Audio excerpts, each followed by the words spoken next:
मेरा पानी उतरता देख मेरे किनारे पर घर मत बसा लेना। मेरा पानी उतरता देख मेरे किनारे पर घर मत बसा लेना। मैं समंदर हूं, लौट कर वापिस आऊंगा।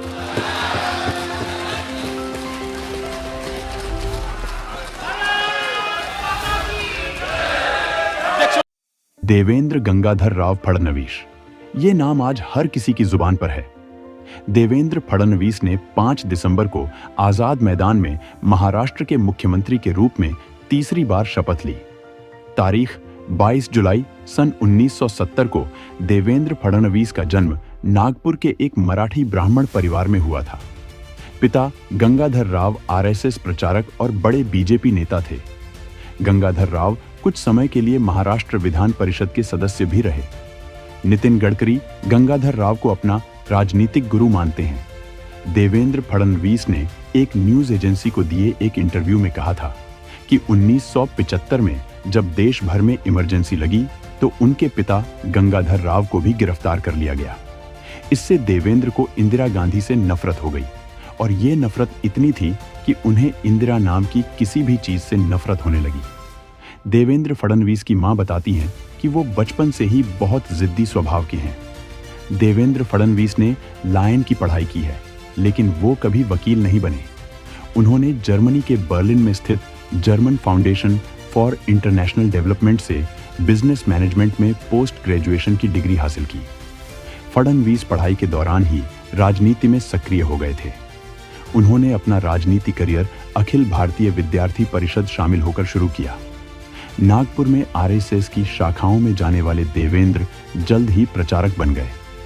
देवेंद्र को राजनीतिक विरासत अपने पिता से मिली थी, इसलिए बड़े नेताओं से पहचान और अच्छे संबंधों की वजह से आगे बढ़ने में उन्हें ज्यादा दिक्कत नहीं हुई।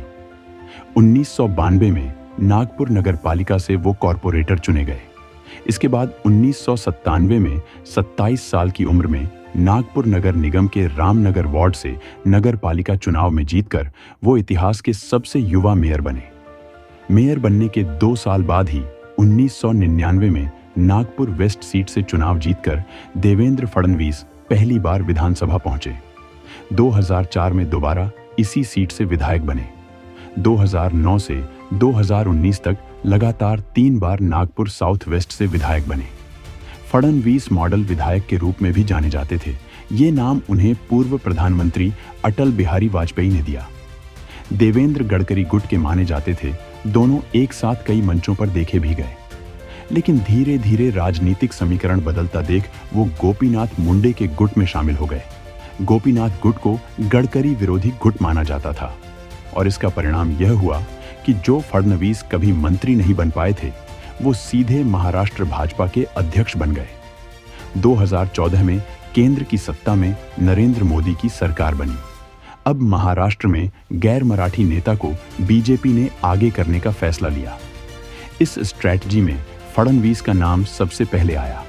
बाद में पार्टी ने उन्हें विधानसभा चुनाव से पहले अलग अलग समय पर बिहार, गोवा और केरल जैसे राज्यों में चुनाव प्रभारी बनाकर भेजा। सफलताओं की वजह से पार्टी में उनका कद बढ़ा।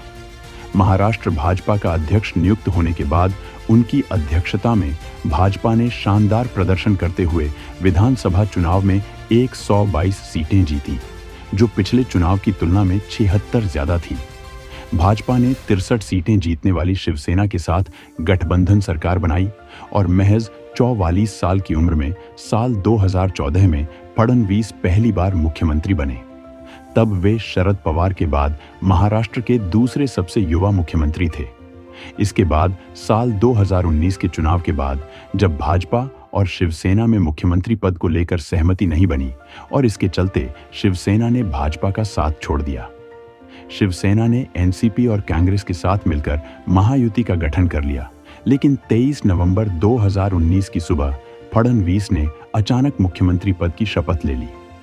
हालांकि केवल 80 घंटे में ही विधानसभा में शक्ति परीक्षण से पहले फडणवीस ने इस्तीफा दे दिया, जिसके बाद उद्धव ठाकरे मुख्यमंत्री बने। साल 2022 जून के महीने में शिवसेना में बगावत हुई। एकनाथ शिंदे और 40 विधायक पार्टी छोड़कर चले गए और उद्धव की सरकार गिर गई। तब माना गया था कि फडणवीस ही मुख्यमंत्री होंगे, लेकिन एक चौंकाने वाले घटनाक्रम में फडणवीस उप मुख्यमंत्री बनाए गए। इसे उनके लिए झटका माना गया। इसके कुछ समय बाद एनसीपी भी टूट गई। इस दौरान फडणवीस का एक बयान खूब चर्चित हुआ, जिसमें उन्होंने कहा था, 2.5 साल लगे, लेकिन मैं वापस आया और 2 पार्टियां तोड़ दी। देवेंद्र फडणवीस के सामने आने वाले कुछ साल उनका कड़ा इम्तिहान लेने वाले हैं।